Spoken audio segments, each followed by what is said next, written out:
overcome, and ultimately for the Marine Corps, Sweet. it means to win. There is no alternative. It's not just a statement Yeah, of so intent. we do 3 segments. We got the It's couple a stories, promise and then you'll be like the to last one. our It's probably going to be like a promise kept like for 25 more than minutes or 2 so. centuries. Just kind of talk and let it A flow. promise of the Marines. Oh, what to do? Like, hey, like I cover oil spills, and like, what does that The look like for a following programming homeowner? is sponsored by Tom Toole III. We'll lead you down, Expressed don't do not worry. necessarily reflect the views of this I station, its can management, go or Eastern stormwater, I Media can go Group. sewage, I can go brownfield redevelopment in the city to residential, I can go wherever you know. Wherever you want. Good afternoon, Greater Philadelphia area. This is Toole Time Real Estate Radio on WWDB 860 AM. I'm Tom Toole. She's Stacey Mitchell. She's Sarah Tymon, and we have special guest, the world's #1 geologist, Paul White. Paul, thanks for coming on, my friend. Very excited to have you here. Hey, look, I'm really excited to be here myself, and looking forward to the show. Let's do it. Yeah, so Paul's going to jump in and talk some real estate with us here for the first couple segments, and then we're going to get into Brickhouse Environmental, his engineering and geology firm in Westchester, which will be very exciting. So what we want to do first, and our first topic here, is going to be some news that came out about the Omicron variant, the latest variant with coronavirus. And the big question here, ladies and Paul, is this going to affect the real estate market? Is this going to affect the economy? How do you guys see this all playing out here? I mean, I think we've been through a number of different variants, and people that are out there and are looking to buy are still going to continue to do that.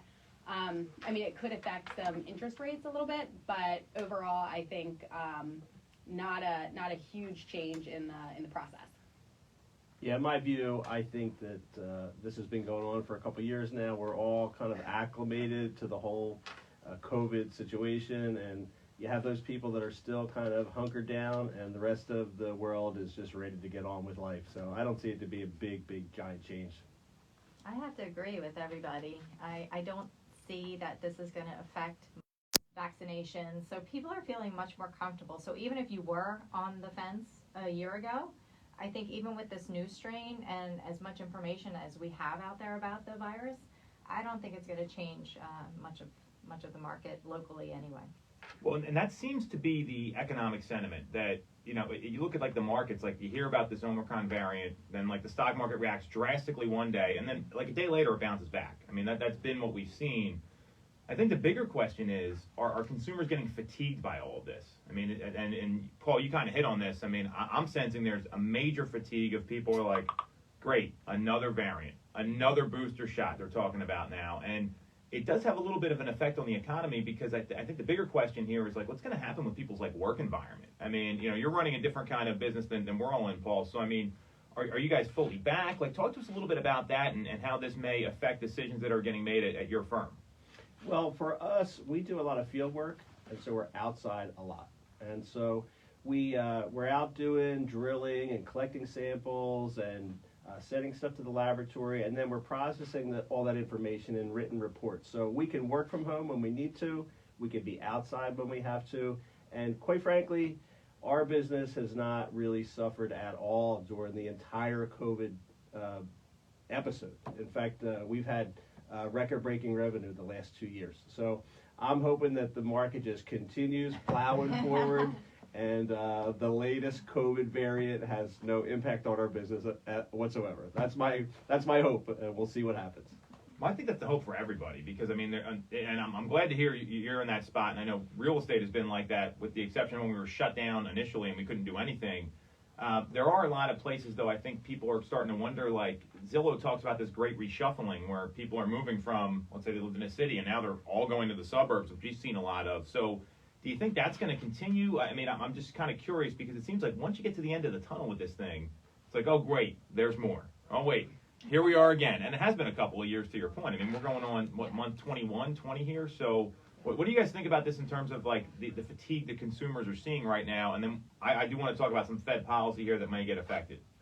Well, I think it's going to kind of go both ways. I think a lot of people are fatigued and are kind of over it, where like, yeah, they're still paying attention to some of the headlines, and they're still like aware of it, but it's not like every new strain now is net like, unless one comes along that does just like blow people out of the water. But as of now, it's kind of like, all right, how do we deal with this and then move on? I think I would think that a lot of the people that would be ones that would move from the city to the suburbs just because of this maybe would have already been in the process of that. I don't know that these additional variants are going to be something that now sparks people to move out. I think that maybe these were people that were already on the fence, and maybe this pushes them over the edge, but I think they would have already had some type of consideration for that move prior to these variants.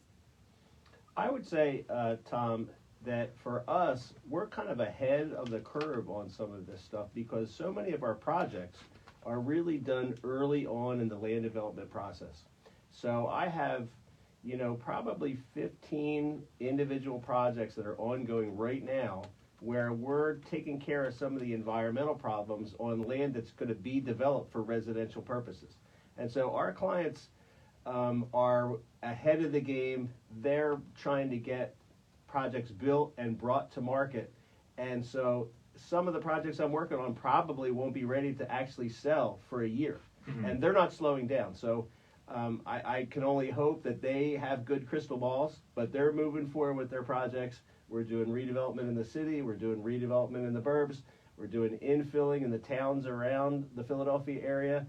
And so we're not really seeing it slow down at this point in time, despite any short-term messaging in terms of COVID variant 1, 2, 3, and alpha, beta, gamma. They're all coming left and right. So we're not really seeing anybody make decisions in the short term over these types of news events.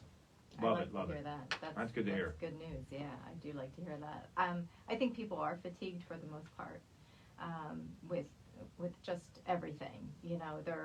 Whether they're fatigued by just virus constraints and just all the chatter on the news, and people are just done.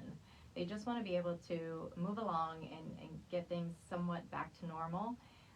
Buyers are kind of fatigued with the market a little bit. Yep. They're waiting to have some type of normalcy there too, so that they don't have to be fever pitched at showings and hurry up and get your offer in, things like that. Sellers are a little fatigued too. They just want to be able to move on. If they've been waiting, sitting on the fence about selling their home, they want to get their house sold. So I think everybody has fatigue, myself included. Yeah, well, so we're all in agreement that it doesn't. I mean, certainly I don't see real estate slowing down. We've hit on that, Paul. You're in a real estate related industry, and you're kind of on the front end of that. You're not seeing that happening. All the experts are saying the economy's probably not going to slow down, with the exception of maybe a couple things here or there that have issues with people getting to show up to work. Like the service industry's having some challenges, which you know of. The thing nobody's talking about, and we're going to hit on here, is like Fed policy expectations, and what a lot of people think is that the Fed sets mortgage rates. Like that's the conception out there. Like the Fed sets the rate, and then all of a sudden that's what it is. And that's not really how it works. Their policy does influence rates, and specifically the 10-year Treasury bill, where when the yield on that goes up, rates go down. They have an inverse relationship. So if you look at policy expectations before the news of the Omicron variant, and I don't even know if I'm saying that right. I don't really care. The policy expectations by the Fed, there were 3 predicted 1/4 point raises in 2022, with a 77% chance of one being before June of next year. Then after news hit, it moved to 2 1/4 point raises, so 2 1/4 point raises with a 64% chance before June of having the first one hit. So with that, the other key component here, and then I want to get your feedback on this, because this will tell what's going to happen with interest rates, which does affect the housing market directly, is the 10-year T-bill yield that was also affected. It peaked at 1.69%, so the yield went to its highest in a while on November 24th, and as of Monday, it dropped down to 1.54% after this news of the new COVID-19 variant hit. So seeing that the market be that reactionary, what does this tell you for 2022? Like, you're a buyer or a seller. What should you be thinking about, knowing that it looks like, based on this, I mean, rates could be going up, but the Fed also may be tapering policy? Well, I think if you're a buyer, you definitely just want to get in on the purchasing right now, so that you know where your interest rates are going to be now at this moment. And it's a great time to buy because there is less competition, there is a little bit more inventory, and the rates are still historically low at this point. So if you're a buyer, definitely time to get in on the market now. Yeah, Tom, I would say from my perspective, and I'm not, in your profession per se, but as a consumer and as a person that does some borrowing, through our business, we're always kind of looking at interest rates. And, when you're talking about a quarter point here, a quarter point there, you really need to keep a little bit of perspective. I mean, every quarter point does make a difference in your monthly payment, but we're not talking about 3, 4, 5% jumps. I mean, I'll date myself a little bit. I can go all the way back. I remember my parents had a home with a mortgage at 18%. Yep, that was common. 18%. That was common. So I would say that interest rates are a very important factor. But if you're sitting around going to yourself, geez, let me wait for the point to drop a quarter or go up a quarter, you probably have bigger things to worry about. Get out there and find that home that you're looking for and, make your move. I wouldn't let those short-term, relatively small fluctuations that no one can really predict anyway be a big driver in your decision-making. What you said there is really critical, and then we'll jump to Sarah here in a second, is that you can't let the rates determine when you buy or sell a home. And I think that's the mistake a lot of buyers make and sellers make. They want to try to time the market almost perfectly. And guess what? There's so many variables to your point. Is the right house going to come on the market? Is the right buyer for your house going to materialize?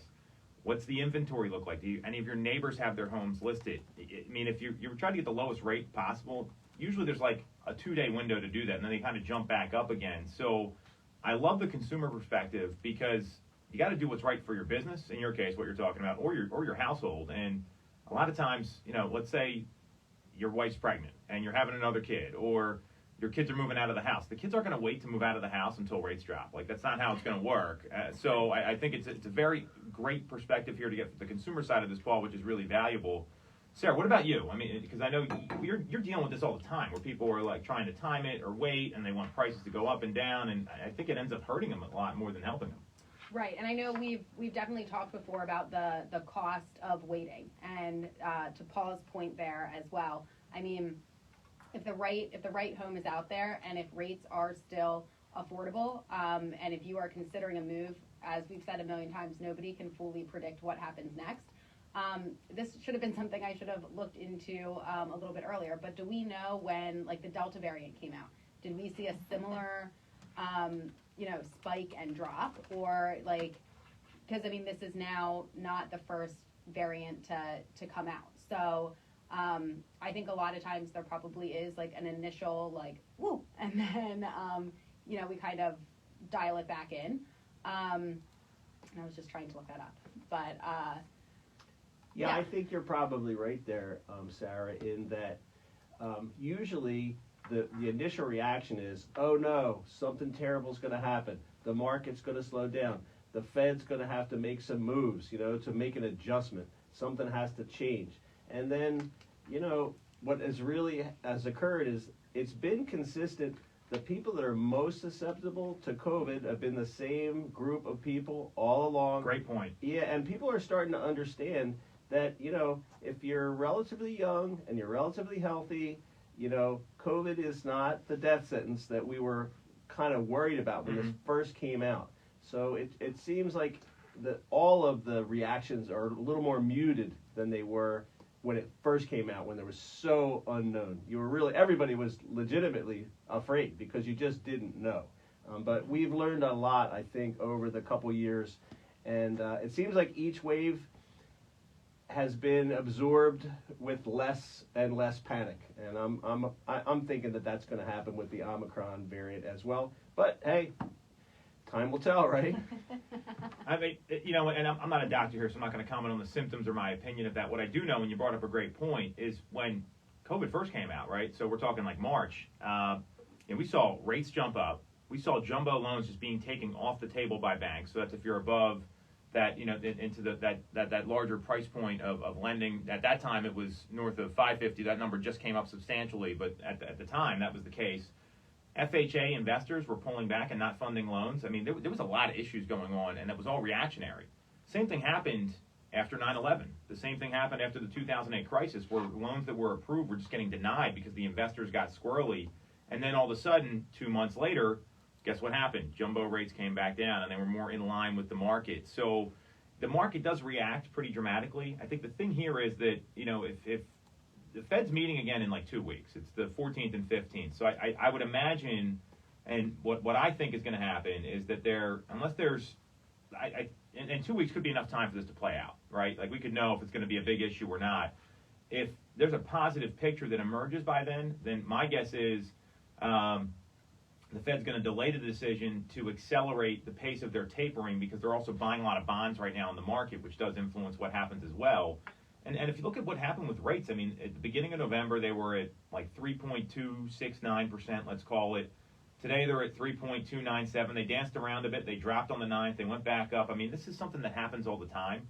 So, knowing that the Fed is going to raise rates at some point. So I think everyone just needs to be prepared for that. And to what Paul said, and what a lot of us have talked about, especially Sarah and Stacey, you find the right home.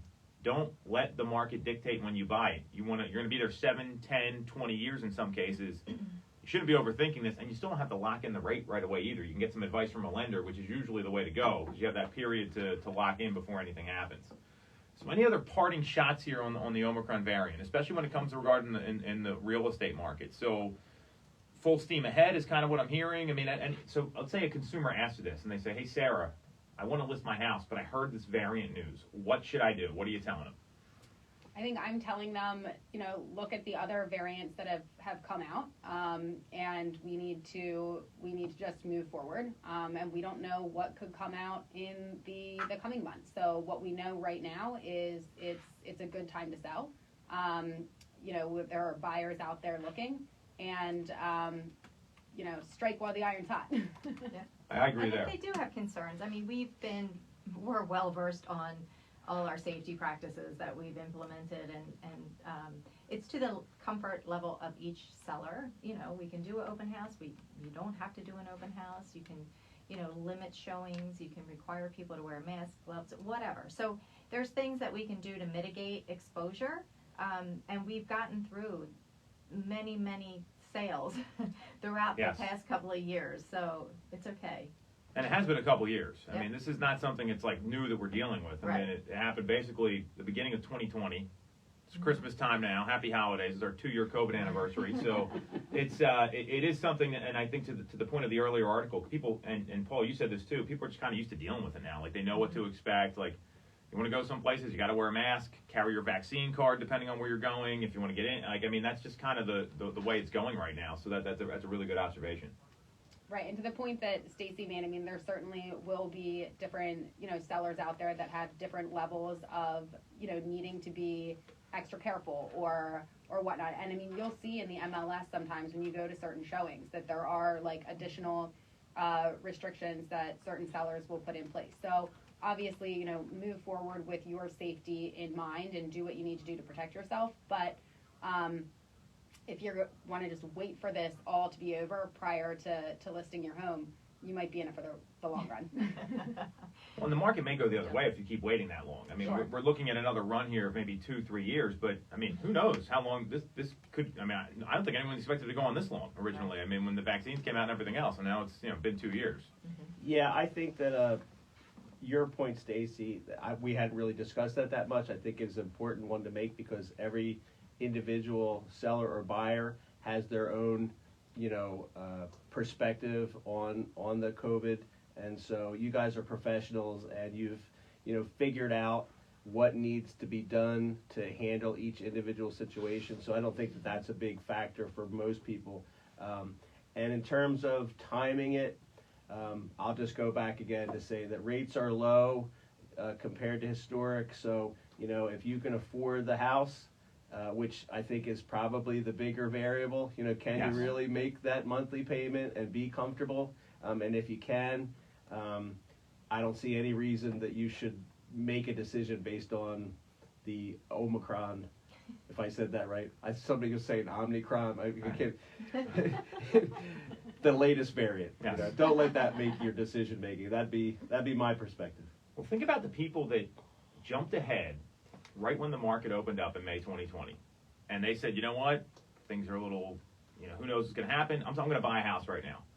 You think they're pretty happy about this? I mean, they're thrilled to death. I mean, they yes. probably made 10% on their home already More, because yeah. they were, and usually it's the people that wait too long are the ones that kind of miss the market. Mm-hmm. But if you're ahead of it, and now that, I mean, this data and these predictions from economists have been out there for a while, what's going to happen next year, and it's still going to be a good market, but you probably feel a little left behind if you maybe were one of those people that wanted to wait or wanted to see how things played out. So, again, you got to do what's best for you, your situation. I mean, that's always first and foremost, and that's why economists get paid, to predict what's going to happen with the market. I mean, these guys are experts, these gals are experts, and that's what they get paid for. So that's the Omicron segment of the show. Hopefully no more talk about COVID-19 for the rest of the hour here. So what we're going to do, we're going to take a quick break. We're going to come back, and we're going to talk about a couple things. One, the CoStar Zillow battle is heating up, and holiday season myths about buying and selling. And then we got the Paul White Show after that to wrap up. This is Toole Time Real Estate Radio on WWDB 860 AM.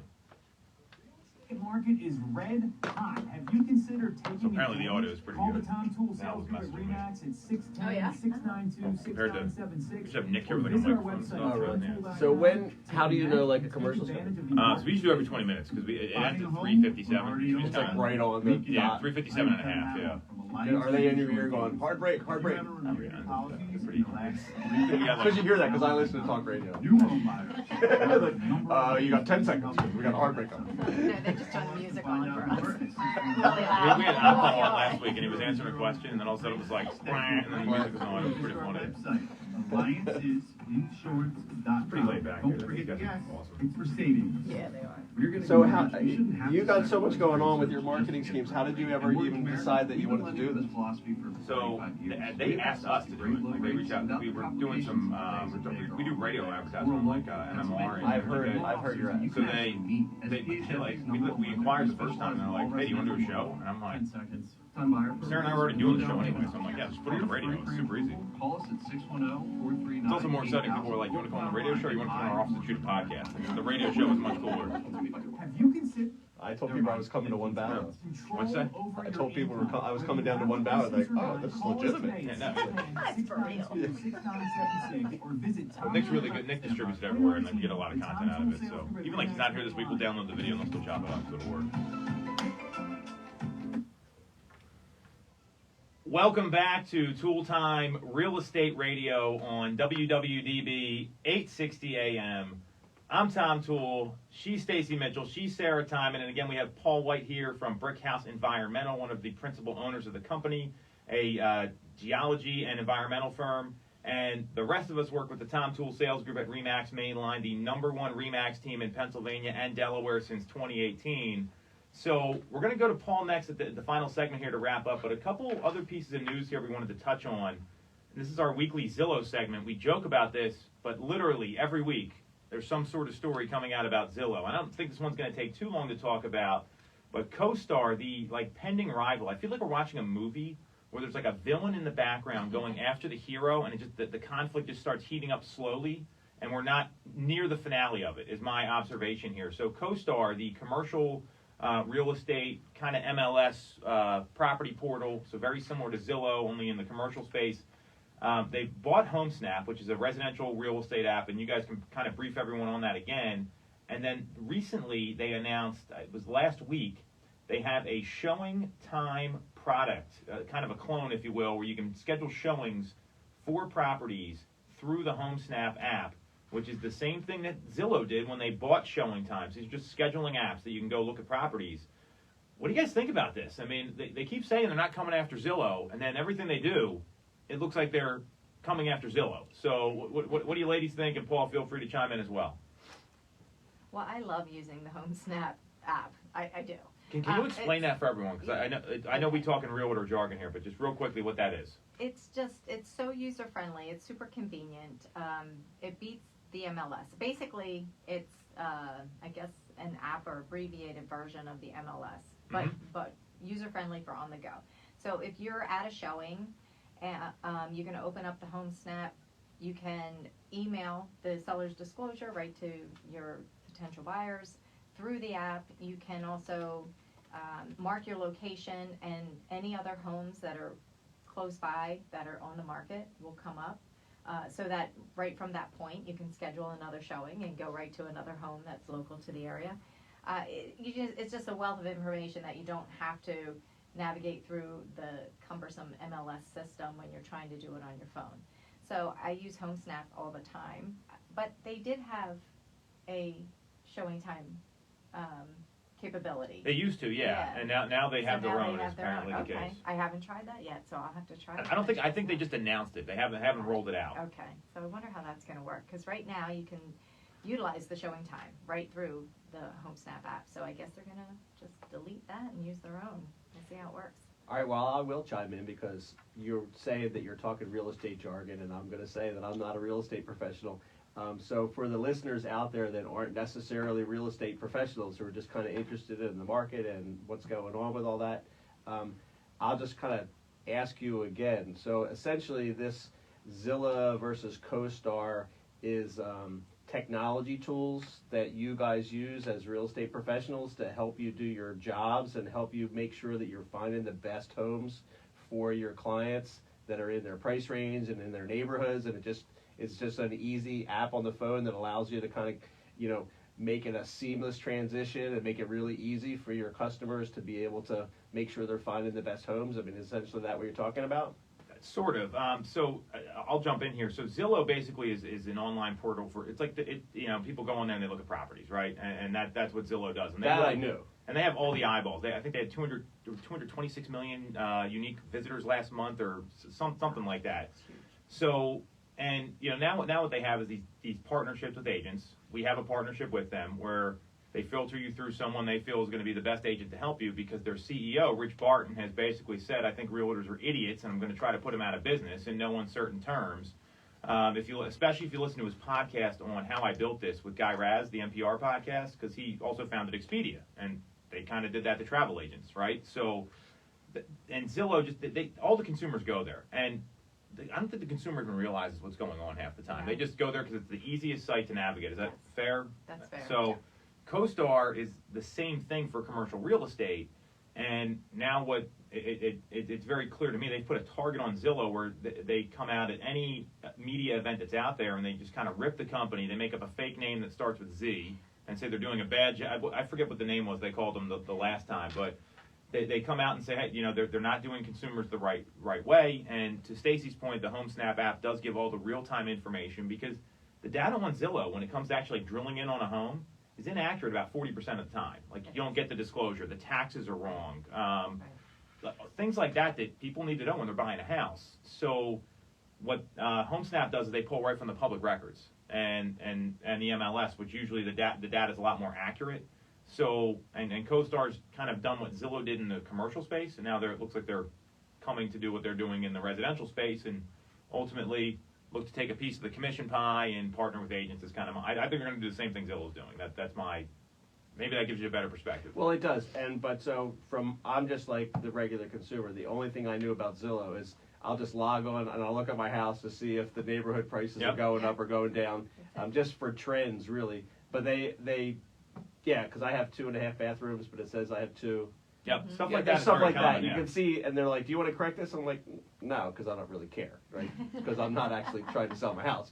But if you were Otherwise, selling I your would house, care. I'd want to get it accurate, Right. We actually coach clients to correct that, because people look at that number, even though it's inaccurate, when they're buying a house. So we'll coach them up and say, "Hey, you want to go in and change this? If you put an addition on, that sort of thing." So that's a great point.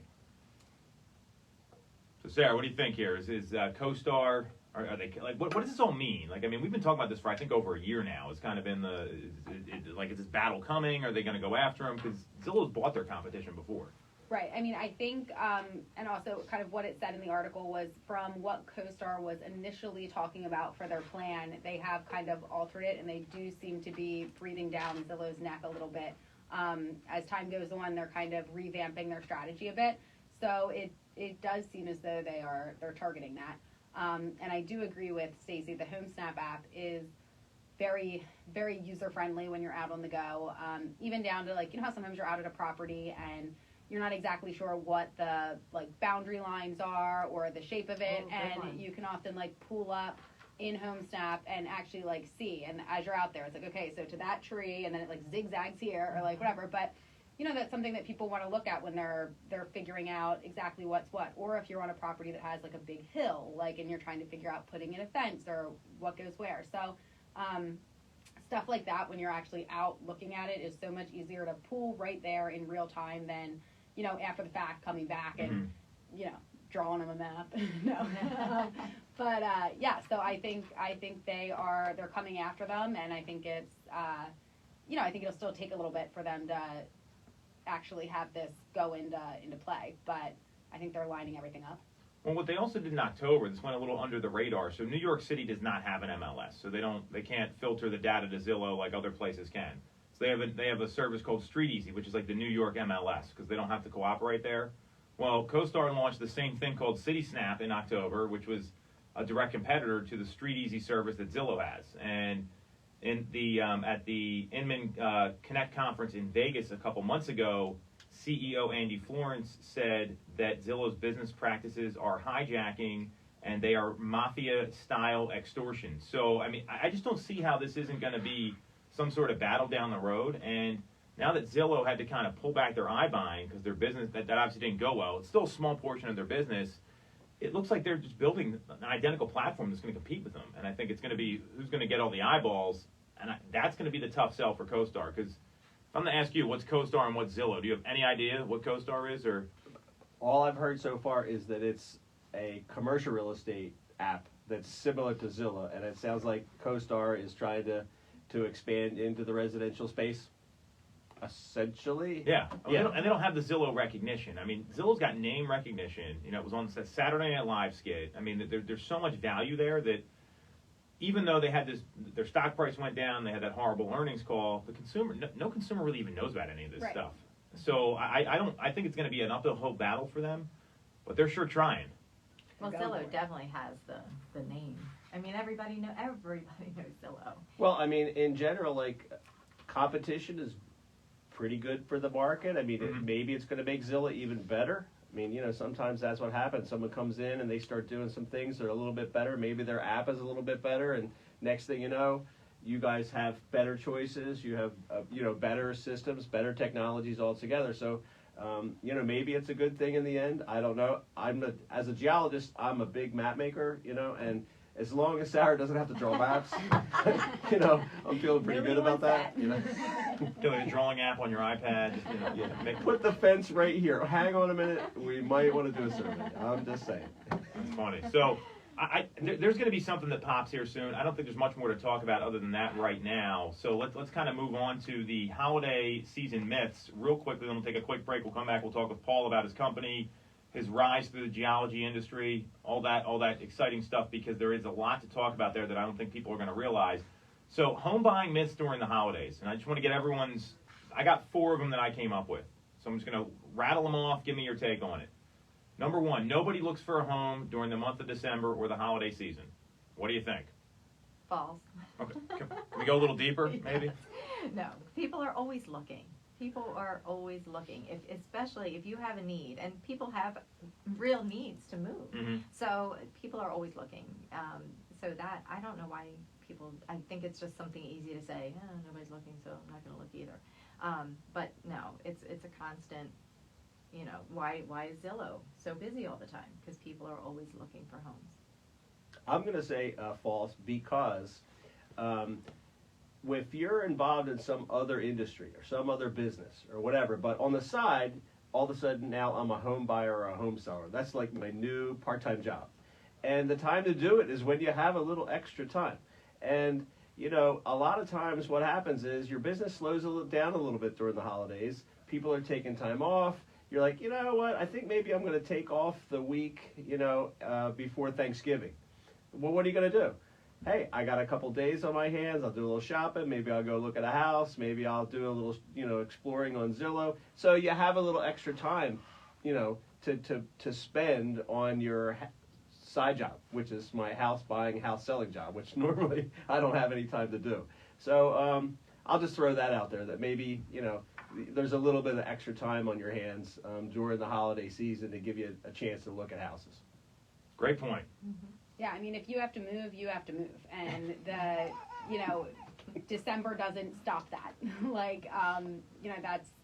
that's a whole month out of the year. And there certainly are, I'm sure, buyers that maybe aren't as motivated or don't need to get, just aren't as motivated, that maybe they are taking a little step back, but there's certainly enough people out there that are. And if you look at how transactions are moving, I think it'll be interesting. I'm sure in January we'll be able to go back and give some numbers about like, hey, this is what happened in November and December. So as you can see, things still move forward. I would argue that people looking this time of year are much more serious than you get in the spring and the summer when people are like, oh, everyone buys homes in the spring. And we've seen that through historical statistics. So love that answer. Paul, you made a great argument to go buy a home right now, so listen to Paul, guys. Don't listen to us. I completely made that up. I'm just saying. It's pretty accurate, though. And you think about it, it gets dark out at like 4:30, 5 o'clock. So if you got that extra time, you can actually go see a home during the daylight, which is much more effective in terms of a showing. I mean, I don't think there's any question there. All right, number 2. I don't want to move during the holidays, or I don't want people coming through my home when it's decorated for the holidays. Sarah, let's go to you first. I mean, I think having somebody come through your home when you have it beautifully decorated is a great time to have people take a look at it. It feels warm, it feels homey, it feels inviting. So I think it's a wonderful time for your home to show. And yeah, you don't have to pack up and move out Christmas Eve. I mean, you can schedule the settlements around that. You can give yourself those couple days right around the holiday that you don't need to physically be moving on it, but it's a great time to show your home. Totally agree. Yep, and as far as buyers to get out there and buy during the holidays, absolutely. Again, if the homes are beautifully decorated, buyers are going to be able to see, it'll give them ideas of how they can spend their family holidays and build traditions in this wonderful home. So they'll have that opportunity, to have a sneak peek at what they could also partake in the next year. But you don't have to move during the holidays, like absolutely not. You can look, get under contract, and then move in January. So just because you're out shopping for a home during the holiday season, during Christmas and all the other holidays, doesn't mean you're actually moving then. Now, if you do have a need, and you must, because of whatever reason, job transfer, we can definitely help you with that too. So there's some definitive needs, and then there's wants. So, but both of them can be achieved. Well, and this wouldn't be able to apply for everyone, but what a great gift to give for the holidays. If you don't want to just give a pair of socks, give a new home. I mean, again, that doesn't work for most people to just throw in there. But if you've been looking for a little bit, it could, it's a great gift. Depends on the family dynamic, right? I mean, you got to be you got someone's spouse is complaining, hey, I bought you a house for the holidays, so there you go. I really love you, honey. Would you please live next door? just bought you a home. No, and I'll just throw in there that, when they're baking during the holiday season, and there's something about the smell, the delicious cookies in the oven, and people are making their pies, and I just made some delicious turkey stock with my turkey, and the house really just the aroma was fantastic. And so there's something to be said about doing a showing. It's like, oh man, I can imagine baking cookies here and having the kids over, and so hey, it's a holiday spirit, it's holiday cheer, and so you get in the mood, and boom, you close on that home. Good job, guys. Great point. And I would say it's almost impossible, if you were to sell your home today, unless it's a cash sale, it's going to be impossible to close before the holidays are over. I just don't see it happening with the way the market goes right now and getting everything done. You're in contingencies for 2 to 3 weeks, so I think that there's a challenge there, especially in Pennsylvania, maybe not other states. So we hit on a couple of the other objections here. I'm going to give you one more, and then we're going to take a quick break, or maybe not objections, but things that people say. I don't want people coming through my home during the holidays. It's not the decorations, but I don't want to be bothered. I got family coming in, all sorts of stuff going. I don't want people coming through my home. Well, if it's positioned properly in the market, you might be able to just do one weekend of showings and get it under contract, and then you don't have to have anybody through your home the rest of the time except your family, unless you don't want them either. But so it's really about prepping, positioning and, hopefully getting that home under contract in the first weekend. I think Yeah. if you don't want your family coming over, maybe you put your house on the market now and just say, hey, I got showings. So, Right. that might be a good way to keep the family away you don't want. Sorry, Sarah, I had to say that. Yeah, no, I mean, I couldn't agree more with what Stacey said there. What I often advise people for when they're putting their home up is like, listen, be inconvenienced for a couple days. Let everybody in that wants to see it for a couple days, and then we look at the offers, and then you're done. Versus when you try to restrict it too much and say like, well, that's really inconvenient for me, yada yada yada. And I mean, I know there's different situations where if you have kids and bedtimes and whatnot, like you don't want people coming through after that, but just give a couple days to be inconvenienced, and then it can be, that portion of it can be over with. Awesome. So what we're going to do, we're going to take a quick break. And if you're looking to get trained like this, the exact way Stacey and Sarah and I kind of broke this down, this is what we teach at our team. So if you're thinking about getting into real estate, check out realestatescholarshipprogram.com. We'll pay for your license. We'll get you licensed, get you practicing right away. But we're going to take a quick break. We're going to come back. We're going to talk to Paul White about Brickhouse Environmental, about the service he gives to the community, because there's a lot of stuff that Paul does that people probably don't know about that makes a big difference, saves lives, keeps people safe. This is Toole Time Real Estate Radio on WWDB 860 AM. Career in real estate? Do you want control over your income? Good. Whether you have a license Well, we or had the not, second call topic. us today at 610-692-6976 or You have visit another one if you tomtoole.com. Oh, you've been awesome, man. You've been great. Well, you're Buying a home, you're setting me up already there. own one, You're- we can help. I'm Kevin The prep Thompson. work for this is more than people would think, but I I'm good can at it. tell it is, yeah. Policies in the last Obviously. 3 years, now's the time. I was about to say, before I could really answer this question, I think I need to go to Tom Toole's real estate training session because I haven't a clue. I would have said, no way, I'm sitting down with people. No, you've been awesome. I mean, Don't forget the app. we've only had one other guest that sat in for the whole show. Well, that wasn't like on our team or anything. It was good. So I'll just tee you up, and then I'll kind of introduce you. I checked out your website, got like the mission and the vision and all that stuff, and then you can just kind of roll ass. I should probably look at that myself. I'll read it, don't worry. I got your back, man. I know, there's like a marketing team that deals with this crap, I don't even know what's out there. That's our mission. Holy crap. Call us at 610. I wonder if they can hear all this on the live stream on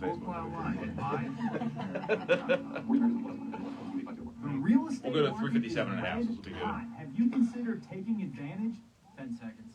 Do you guys have like a social media for the company or anything? You can email it to me, then when we post this, we'll tag it on, we'll do all that. And then you guys weigh into it, like don't let me just. Yeah.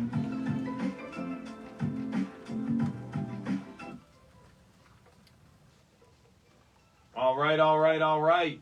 We are back for the final segment today of Toole Time Real Estate Radio on WWDB 860 AM. I'm Tom Toole, she's Sarah Tymon, she's Stacey Mitchell, and we have special guest, the principal at Brickhouse Environmental out of Westchester, Paul White. Paul, thanks again for coming on. And we want to talk about your company, what you do, and just kind of walk people through environmental consulting and engineering because, you know, as someone that would never be able to even get through engineering school, it's complicated, but it has a real life impact on people. So to give you some background on Paul's company real quick, they are an environmental consulting and engineering firm. They specialize in remediation, solid waste, and land development markets, and they provide environmental and engineering solutions to our local community. So what does that mean for someone? You will meet someone in a bar, Paul, or at a restaurant. They say, hey, what do you do? How do you explain that? Because I think there's some technical jargon in there that people like me might get confused by. Yeah, sure, Tom. And first, thank you so much for having me come over today. This is pretty exciting. I can't say that I've ever been on the radio before. Hopefully, this is coming off smoothly.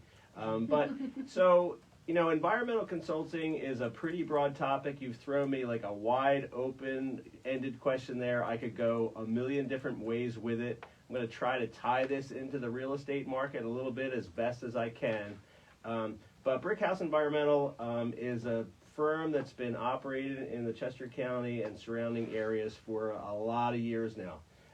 I actually have been with the firm since 1988.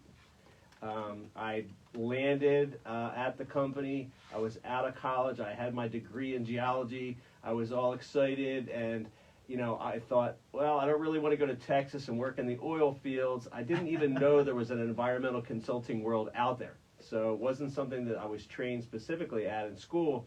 And I was a starving geologist.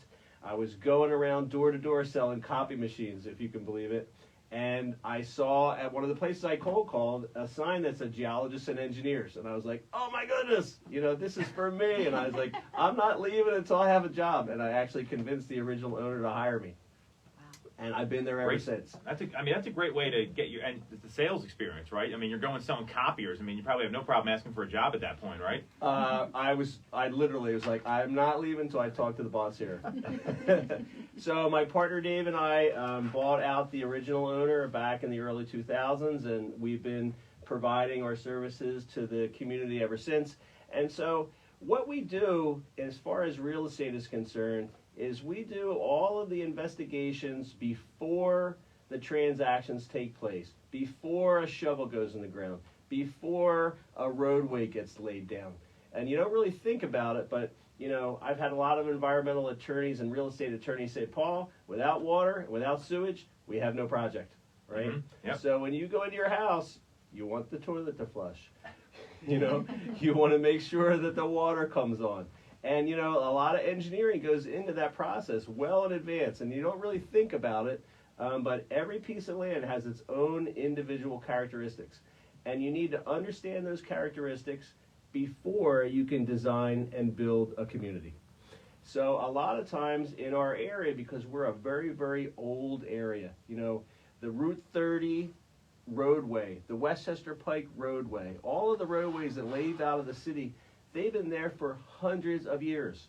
And, industry has grown up and died. And, all kinds of different things have happened in the past that have led to some we call contamination of the land. So you don't want your homeowner to live on a contaminated property, right? No, no you one don't. wants to be exposed to lead or gasoline spills or any number of things that could be left over from the 40s, the 50s, the 60s. And so we go in and we do all of our investigations well in advance. The big home builders, they know that they don't want to be on the hook for selling contaminated properties, so they spend a lot of time and a lot of effort, and they hire firms like ours to go in and do these investigations during their due diligence period. And so once we discover what's there, they figure out with us how we're going to correct it, so they can move forward with a good, strong foundation and not have to worry about those issues. So in essence, that's kind of what we do as a general proposition. Does that lead to any questions from you guys for me? Well, so I got a couple, and then Sarah looks like she had one, so we'll let her go first. Well, I was just going to ask if limestone is a big thing that you have to look into for, I don't know, different buildings, and with it being a bit of a softer, I don't know the correct term here. But. Well, that's a great question. From a geologist perspective, if you look at the geology map of Pennsylvania, it's a super crazy color-coded map with hundreds of different patterns all over the place. And one of the rock formations is called limestone. It's made of calcium and carbonate. And it just so happens that rainwater is a little bit acidic, and as the rainwater works its way down through the soil and through the rock, it can dissolve that limestone rock and create voids under the ground that can't be seen until the sinkhole falls in and there's a big giant hole in the ground.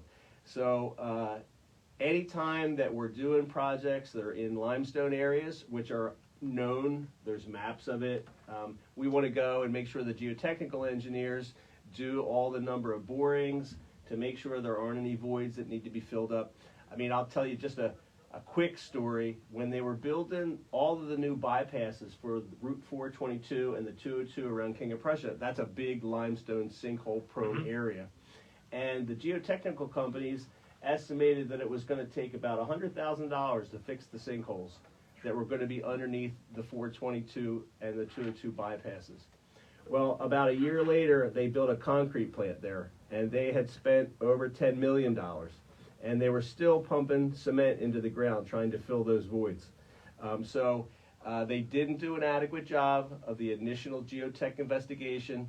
It cost the Department of Transportation millions and millions in cost overruns. And similar things can happen, you know, when it comes to residential developments and other communities. You have to do those subsurface investigations, understand the underlying rock types, and then make the adequate corrections. You know, everything can be corrected if you know what it is, but you need to know what it is first. Brickhouse is a company that comes in and does those types of investigations in advance of the buildings. Very cool. I love that. It's so interesting. One of my previous lives, I should say, I worked at a geoenvironmental sciences and engineering firm in Exton, probably one of the competitors. But Paul put him out for of about, business. I think so. Well, I doubt exactly. that, but there's a lot of environmental consulting Yeah, so firms it was in our always area. very interesting. We've just put the proposals together and things like that. But the language is very interesting. But I have a question about radon. So I know our area, it's what, 50% of homes could have a elevated radon issue. So how does that, for our listeners, what can you tell us about radon? So radon is a natural gas. It's a radioactive gas that is in certain rock types at varying levels. There are maps that show which individual rock types generate the most amount of radon gas, but it is a naturally occurring phenomena, and it slowly seeps from the rock up through the soil, and if your building is built over top of it, some amount of radon gas can come into your home. The best way to determine the radon level in your home is with a radon test. All right, so you can make various predictions. You know, the Redding Prong is a rock formation in the Redding area, and it is known to have pretty high radon concentration. So radon is just one of those things where, you know, the best way to deal with it is just to do a radon test. The interesting part to all of that is over the course of time, the environmental regulations are now recognizing that not only radon gas is a problem, but you can have plumes, we call them, of volatile organic compounds in the groundwater flowing under developments. And the volatile organic compounds, they have discovered, are migrating from the groundwater through the soil and into the building spaces. So a lot of our projects now involve collecting vapor samples, not just for radon, but for volatile organic compounds. And we have to design vapor mitigation systems that go beneath the homes in order to make sure that we don't have other gases getting into the homes that could have, you know, an adverse impact of people's health. And so a lot of our investigations for remediation map out the plumes. There's a lot of properties along, you know, the Great Valley corridor from King of Prussia out towards Coatesville where there are solvent plumes in the groundwater, and everyone thought for many years that as long as you had public water, you didn't really have to worry about it because you weren't drinking it. And now they've discovered, no, there's another way for that contaminant to potentially get into homes. So we've been spending a lot of time studying that and a lot of engineering work to correct that problem and make sure that we have vapor mitigation systems to prevent any volatile organic compounds from getting into homes. So it's not just radon anymore. Did not know that. Very interesting. So, when I know you're talking, I mean, obviously what we're talking about here are larger developments, but and a lot of folks, they come to us and say, hey, we want to build a home. They're looking at these like one-off lots here and there. And do you run into more issues because it's so developed in the greater Philadelphia area? Because the land that's not developed is usually kind of like the not so great lots, or what are you seeing on a day-to-day for people that are thinking about buying new construction? Because I think that's a real sexy question we get asked a lot. So we do a fair amount of small subdivision work. In other words, so a guy owns you know, a little estate lot that he got from his family. He's got like 9 acres. He's got a home on it, and he's like, you know what, man, if I could just subdivide this and create 3 or 4 building lots, I'm going to make a fortune. And a lot of them think that that's going to happen. And then they get into their engineering studies, and they realize that that 10-acre lot really isn't as suitable as you thought. There's wetlands, can't disturb wetlands. There's sinkhole issues. There's stormwater management. The biggest one is sewage, because if you don't have public sewage, you need to do an on-lot sewer system. And to get sewage approval, is a really challenging equation in Pennsylvania, not because of perk tests, and you could get me talking about this for a long time. I've done court cases over it, but the nitrogen load from your sewer going into the soil can get into groundwater supplies. So we have to do a whole study to make sure that the aquifer, the underground water supply, can handle the additional nitrogen load without causing any nitrogen contamination of the wells. And that really trips people up and causes that 10-acre lot to be only, maybe we get one house on it, Yep. not 6. Yeah. You know, so extra land that wants to do a subdivision, you really need to do a lot of homework up front. Get some professionals like in there to give you some advice before you launch into it, because you can really spend a lot of money and then get money back. Well, I think that's always the challenge, because I know, I mean, you ladies probably speak to this. Hey, I'd love to build a house. I mean, unless you're going out to like pretty far out in Chester County, I don't see that being a really good option for a lot of people. What kind of environmental issues do you run into in the city? So we're talking a lot about like suburban lots, but I'd love to hear about that real quick. We got about a minute and a half, Paul. So I'll be as quick as I can. So we're doing a lot of redevelopment in the city. So one of the favorite kind of projects is there's an old corner where there used to be an old gasoline station or a filling station, and it's great for a little townhouse development. And so we'll come in, we'll do all the environmental stuff, we'll take care of that residual gasoline contamination. And, you know, a lot of our savvy customers, they're buying these properties cheap because there's a known contamination problem, but we can fix the contamination problem for a lot less money than they thought. So they get it cheap, we take care of that problem, we put in the vapor mitigation system, we don't have to haul all the contamination away, they're on public water, they're on public sewer, they're building up, not down, and you know, we could just kind of encapsulate that little residual contamination in place, and it's a big win for everybody because we can redevelop an old property and make it useful again. That's a big part of our business, Tom. Good question. love that. Well, and I think that's where a lot of development's happening too, because there's so many opportunities in the city, and there's some neighborhoods that are on the come, and they're getting redeveloped again for the second or third time. So, if someone wants to get in touch with you, Paul, we're up against it here. How do they reach out to Brickhouse Environmental? They want to engage you, they just have a question, or hopefully they can hire you would be the goal. So if you Google brickhouseenvironmental.com, it's going to pop right up. We come up on the search pages. We have a Facebook page for Brickhouse. I'm told that we also have Twitter and Instagram.